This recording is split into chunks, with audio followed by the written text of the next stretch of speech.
E como eu disse para você, nós temos algumas situações onde a comunicação ela é mais decisiva. Ou seja, são aqueles assuntos mais difíceis. Então, por exemplo, você precisa dar uma má notícia para sua equipe, ou você tem que dar um feedback, talvez mais duro para um liderado, ou você precisa mandar uma mensagem, conversar com um cliente algo que ele gostaria, mas que não é possível de fazer, ou você então vai dizer algo para o fornecedor, vai chamar a atenção dele por algo em que ele não cumpriu, ou você vai conversar com um colega um assunto onde você precisa chamar a atenção dele para um ponto mais polêmico. Quando você vai pedir um aumento de salário, quando você vai demitir alguém, quando você vai pedir alguém em casamento, quando você vai discutir a relação, todos esses momentos e tantos outros, nós passamos por momentos de comunicação decisiva, que também podemos chamar de conversas cruciais ou conversas importantes. Esse livro que está aqui, que tem mais de 3 milhões de cópias vendidas, Conversas Cruciais, ele traz pra gente, é um livro americano que traz pra gente esse sistema que eu estou apresentando aqui para você do lado. Esse sistema, ele fala de conversas onde tem muitos interesses envolvidos. Talvez você já tenha ouvido falar em CNV. CNV é uma sigla de comunicação não violenta, que é um tema também importante que eu recomendo que você pesquise na internet, comunicação não violenta ou CNV, que é algo já antigo, dos anos 80, 90, que até hoje é importante e até hoje não é praticado. Mas o que é, eu digo não praticado por grande parte das pessoas, né? O que é comunicação não violenta? É quando a gente tem um cuidado com a comunicação para que a comunicação não agrida o outro. Eu posso estar coberto de razão, falando algo que é importante, algo que tem fundamento, que é embasado talvez em algo que é lógico, mas dependendo da maneira que eu falo, isso pode violentar o outro, ou seja, agredir, fazer com que o outro se sinta agredido. Não agredido, às vezes, pelo assédio moral, coisa que também acontece, infelizmente, mas ele pode se sentir agredido nas suas ideias, ele pode se sentir agredido nos seus sentimentos, do tipo, fulano não me entende, fulana não presta atenção em mim, fulano não gosta de mim, porque a comunicação não foi bem feita. Mas por que eu estou falando de comunicação não violenta para você? É porque esse sistema que está aqui, de comunicação decisiva, do livro Conversas Cruciais, também é uma forma até mais moderna de fazer uma comunicação não violenta. E uma comunicação completa, onde você também parte para a ação.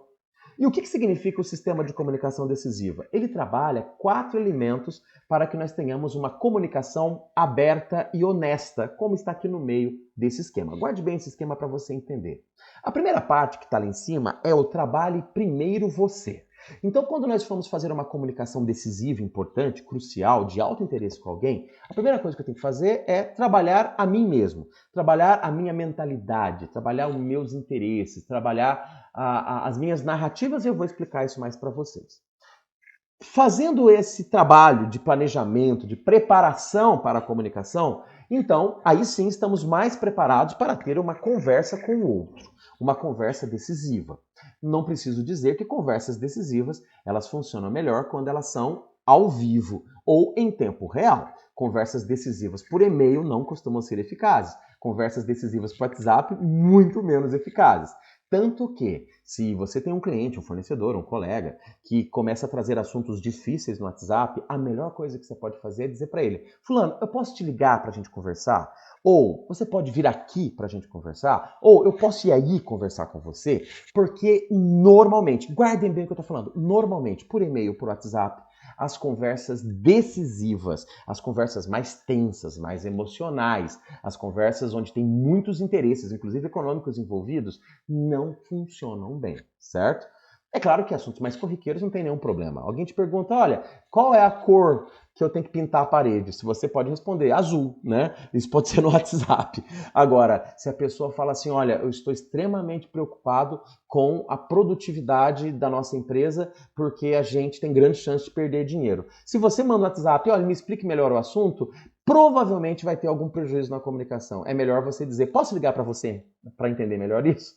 Então, o que eu quero dizer é o seguinte, conversas decisivas, elas acontecem preferencialmente, pessoalmente, um de frente para o outro, ou até online, né? Desde que seja ao vivo, ou até por telefone, que não é o ideal, porque perde-se, né, parte da qualidade da comunicação, mas nunca algo que seja de mensagem instantânea ou alguma coisa assíncrona, né? Síncrono é aquilo que é ao vivo, que tem resposta imediata. Assíncrono é aquilo que pode responder depois. Então, no caso, o sistema de comunicação decisiva, ele precisa que você comece trabalhando primeiro você, para que você, nessa conversa ao vivo com o outro, tenha melhores resultados. E aí sim, nessa conversa ao vivo com o outro, 2 pontos têm que ser considerados. Um deles são as suas necessidades. Ou seja, as suas ideias, o seu ponto de vista, a sua forma de ver as coisas, como aqui está resumido, aquilo que você tem de necessidade, tá? E também precisa considerar a necessidade do outro, o ponto de vista do outro, a ideia do outro, o que o outro acredita. Aqui nós temos um cuidado que vale a pena a gente prestar atenção. Eu estou usando a palavra necessidades, eu não estou usando a palavra posições. O que significa posição? É o que eu quero do jeito que eu quero. Então, por exemplo, quando eu falo assim, eu quero nas minhas férias ir para a praia, e o seu marido, a sua esposa fala, não, eu quero nas nossas férias, né, ir para a montanha, né? Eu quero um lugar mais frio, no alto da montanha. Na verdade, estamos falando do quê? Não estamos falando de necessidades, estamos falando de posições, né? O que eu quero? Agora, se eu apresento para outra pessoa que nas minhas férias, nas nossas férias, eu quero um lugar para descansar, que seja ensolarado e tal, e a pessoa deixa claro que ela também quer um lugar para descansar, mas que seja mais tranquilo, fica muito mais fácil chegar num acordo, concorda? Porque é difícil chegar num acordo entre praia e montanha, mas é muito mais fácil chegar num acordo quando a gente está falando, né, de ter um lugar para descansar, bonito, tranquilo, que seja agradável, e o outro também, de repente, quer isso. Só precisamos arrumar um ajuste na temperatura, né? Um que é mais calor, outro que é mais frio. Mas é mais fácil chegar num acordo quando a gente fala das necessidades do outro e não apenas nós fiquemos brigando pelas posições, né?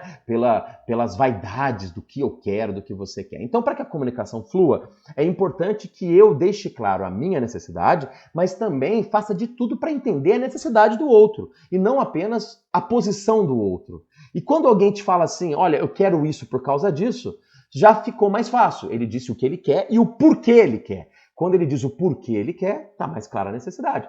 Agora, se a pessoa simplesmente diz, olha, eu quero desse jeito, e não diz mais nada, você precisaria perguntar ao que, ok, tudo bem, né? Receba essa informação, mas diga, ok, tudo bem, mas por que você quer isso? Quando você pergunta por que você quer isso, você está chegando no nível das necessidades. E é no nível das necessidades que nós temos uma comunicação aberta e honesta. Guarda bem isso, tá? As boas comunicações, elas não são uma disputa de posições, ela não é uma disputa de ideologias, certo? Não é uma disputa de vaidades. Uma boa comunicação é uma construção, não é nem disputa, é uma construção, uma somatória de necessidades das partes. E o quarto elemento é partir para a ação. Por quê? Porque se aquele assunto é relevante, provavelmente vai ter alguma coisa para se fazer depois. A conversa não vai terminar ali, né? Quando você negocia com alguém, que é uma comunicação decisiva muitas vezes, quando você tem um assunto difícil com alguém, alguma coisa vai ter que acontecer depois. Ou alguém vai ter que mudar, ou alguém vai ter que tomar uma ação, ou alguém vai ter que fazer um plano de ação, ou alguém vai ter que fazer alguma coisa, né? Vai ter que resolver um problema, sair dali e conversar com outra pessoa. Então, partir para ação, normalmente, na maioria absoluta das vezes, está envolvida no nosso sistema de comunicação decisiva, tá bom? Bom, se você ler esse livro, você vai ver que o esquema deles é mais completo, ele tem muito mais elementos. Eu trouxe os eixos centrais para facilitar o seu entendimento. Mas para deixar ainda mais claro, eu vou aprofundar um pouco mais. Vamos começar aqui pelo trabalho primeiro você. O que quer dizer isso? Significa que você precisa principalmente dominar as suas narrativas internas. O que é narrativa interna? É aquela historinha que a gente constrói na nossa cabeça e que nem sempre é a historinha correta. Vamos entender esse esquema que está aqui embaixo. Muito do que a gente faz, olhando de trás para frente, tá? O agir, muito do que a gente faz é baseado no que a gente sente. Então, se a gente sente algo, a gente age de acordo com o nosso sentimento. Então, por exemplo, se eu estou me sentindo apavorado, eu vou tomar uma ação apavorada. Se eu me sentir pressionado, eu vou tomar uma ação mais imediata. Se eu me sentir tranquilo, eu vou tomar uma ação mais planejada. Se eu sentir com medo, eu tenho chance de tomar uma ação errada, né? Então, o agir é diretamente ligado no sentir.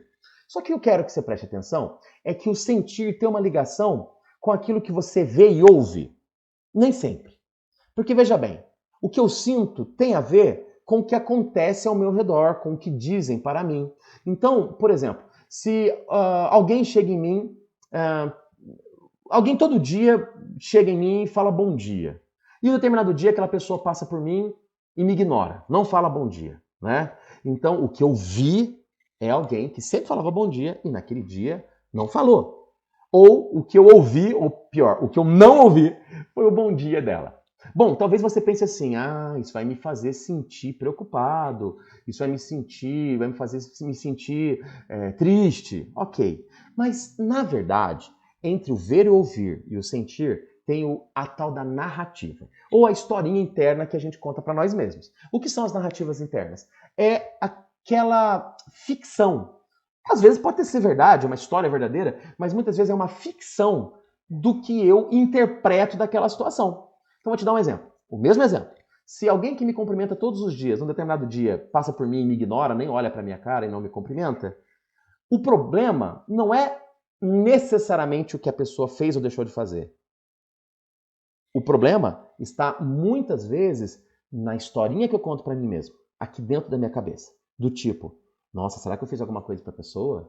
Ou então, nossa, fulano, olha, sempre achei que fulano foi gente boa, mas fulano é grosso, né? Olha, nossa, mal educado, né? Você começa a criar uma historinha. E essa historinha que você cria, normalmente é um julgamento, né? Normalmente é uma interpretação de uma situação. Então, na verdade, quando a gente fala trabalhe primeiro você, eu quero que você preste atenção nesse esquema, nesse fluxograma, para que você perceba o seguinte, que de todos os elementos que são importantes, o que a gente tem que ter mais cuidado é a tal da narrativa interna.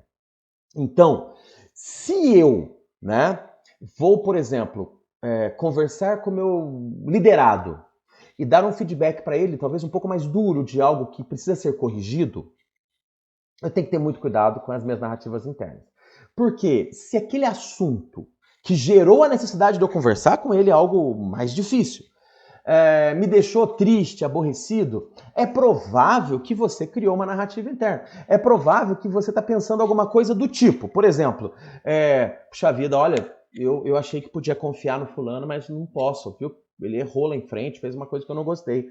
Ou então, talvez até trazer para o lado pessoal, do tipo, olha, fulano, achei que podia confiar, mas ele quer me prejudicar a qualquer custo. Fulano quer me prejudicar a qualquer custo. Então tá vendo que essas narrativas vão determinar o quê? O que você sente e necessariamente a maneira que você age. Marcelo, mas o que isso tem a ver com a comunicação? Tem tudo a ver. Porque se você vai com um mindset, com a mentalidade descalibrada, desregulada, é provável que a comunicação dê toda errada. Então, por exemplo, se eu for fazer um feedback para a pessoa com um sentimento desse tipo, é provável que o meu feedback seja mais agressivo do que precise. É provável que o meu feedback não seja preciso, não seja adequado. Estou falando de feedback apenas como exemplo, você pode trazer para o assunto que você quiser. Por exemplo, se eu for pedir um aumento de salário, para o meu chefe, e de repente, na última semana, eu tenho visto o meu chefe de cara feia e eu tenho ouvido ele reclamar de algumas coisas, eu posso de repente falar assim, puxa vida, hein? Meu chefe está muito bravo, está muito tenso, está muito nervoso, melhor não pedir esse aumento de salário não. Bom, isso pode ser uma decisão muito sábia, viu? Porque lembra que eu falei que a comunicação tem que escolher o momento adequado? Pode ser que não seja realmente o momento adequado, mas pode ser que seja uma narrativa interna, de repente você só pegou ele no momento errado, em que estava preocupado com alguma coisa, e de repente você deixa de fazer algo, né? Você vai sentir algo que não é positivo e vai deixar de fazer algo positivo, porque criou uma narrativa interna. Bom, por que eu estou falando isso? Isso serve para você, porque se você, por exemplo, vai negociar com alguém, vai conversar com alguém, a qualidade dessas interpretações que você faz, dessas narrativas, vai interferir diretamente na sua ação comunicacional. Mas também é importante você prestar atenção no que o outro diz. E como o outro vai receber, aquilo que você diz. Então, se você vai falar alguma coisa para alguém, é provável que essa pessoa também siga esse fluxograma. Então, se você chega em alguém e fala assim para fulano, eu tenho visto você fazer um trabalho aí com frequência e eu tenho uma sugestão para te dar. Eu posso falar com você, dar uma sugestão? Só que eu não tenho como falar agora. Eu vou para uma reunião, na hora que eu voltar a gente conversa. Pode ser? Bom, olha o que você disse para ela. Talvez muito bem intencionada, muito bem intencionado.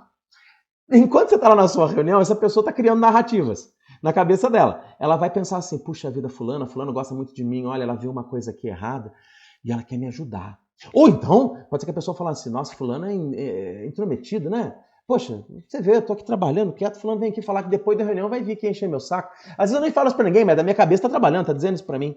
E é claro que depois, quando você vier conversar com a pessoa já vai ter criado um bloqueio ou vai ter criado uma situação até mais receptiva, depende do que ela pensou, e isso vai interferir no sentimento dela e vai interferir na ação dela. Na ação de se defender, ou na ação de te ouvir, ou na ação de prestar atenção em você, ou na ação de te ignorar. Então vejam bem, esse fluxograma serve para você, quando você vai conversar com alguém, mas preste atenção que na cabeça daquela outra pessoa também acontece esse mesmo fluxograma. E você então tem que tentar dominar as narrativas internas dela. Aí você fala, Marcela, mas você viajou, como é que eu vou fazer isso? Eu não sei, como é que eu vou dominar a cabeça dela? Não tem como. Ela pensa o que ela quiser. É verdade, ela pensa o que ela quiser. Mas quando você é claro na sua comunicação e principalmente quando você é claro na sua intenção, né, você minimiza muitos problemas. Vou te dar um exemplo. Se eu vou conversar com alguém e falo assim para a pessoa, olha, eu não concordo com você e acho que isso está errado, você pode estar coberto de razão. Só que pode ser que a narrativa interna na cabeça de quem recebe é a narrativa de fulano não gosta de mim, ele quer me prejudicar ou alguma coisa do tipo. Agora, quando você diz para a pessoa assim, olha, não é a minha intenção te criticar, ok? Eu acho que esse trabalho ele está muito bem feito, mas, tem um mas no meio, mas eu vi um ponto aqui que se você melhorar, se você adaptar, o seu trabalho vai ficar ainda melhor. Porque esse ponto aqui, eu acho que ele não vai funcionar muito bem. Isso aqui vai gerar dúvida. Isso pode trazer problema lá em frente. Bom, olha o cuidado com que eu falei que aquele ponto, que eu não concordava com aquilo. Olha a maneira que eu falei que aquilo poderia ser melhor. Certamente, esse jeito mais educado, mais adequado, né, mais cortês de dizer, diminui muito a narrativa interna e negativa do outro. O outro, quando eu falo para ele já de cara, olha, eu não pretendo te julgar, ou a minha intenção não é criticar, né? Eu pretendo apenas complementar o seu trabalho, a minha intenção é só te ajudar, você já está diminuindo muito narrativas negativas. Olha que interessante, guarda bem essa dica, tá? E normalmente essas narrativas, elas acontecem de maneira negativa. É claro que a narrativa também pode ser positiva se ela te ajudar nos seus resultados, mas a boa parte delas serão negativas por causa do quê? Porque a gente tenta adivinhar, ou seja, tenta descobrir o motivo por que alguém está fazendo aquilo. Nossa, por que fulano não olhou para minha cara hoje? Será que ele está bravo comigo? A gente tenta adivinhar. Ou a gente julga, e a gente faz isso muito rapidamente, sem critério, na maioria das vezes. A gente faz isso sem analisar de fato, né? Do tipo, nossa, fulano está bravo hoje porque deve ter chegado atrasado. Né? Eu julgo a razão. O julgar tem muito a ver com adivinhar. A gente tenta adivinhar. Mas a gente normalmente julga o outro do tipo, fulano não gosta de mim. Eu já estou julgando. Né? E não é bem assim. Ou a gente usa o histórico. O que é usar o histórico? É principalmente quando a gente pega o passado e traz para o hoje, e isso tem um grande impacto nas questões negativas. Lembra que eu falei que o negativo marca mais que o positivo muitas vezes? É por isso. Então, por exemplo, quando alguém lá atrás, eu pedi uma ajuda e a pessoa não me ajudou, e hoje eu chego nela e falo assim, fulano, vou precisar da sua ajuda, você pode me ajudar? É provável que eu já vá com essa cabeça, não vai querer me ajudar de novo, porque eu estou usando o passado como referência. E às vezes não é assim. Né? Às vezes foi aquele momento que aconteceu uma coisa negativa. Né? Então, o que eu quero dizer para você é, tudo começa com você dominando as suas narrativas internas, cuidando do que você pensa antes de conversar com o outro, mas cuidando também de como o outro vai receber o que você diz para que ele não crie a narrativa errada.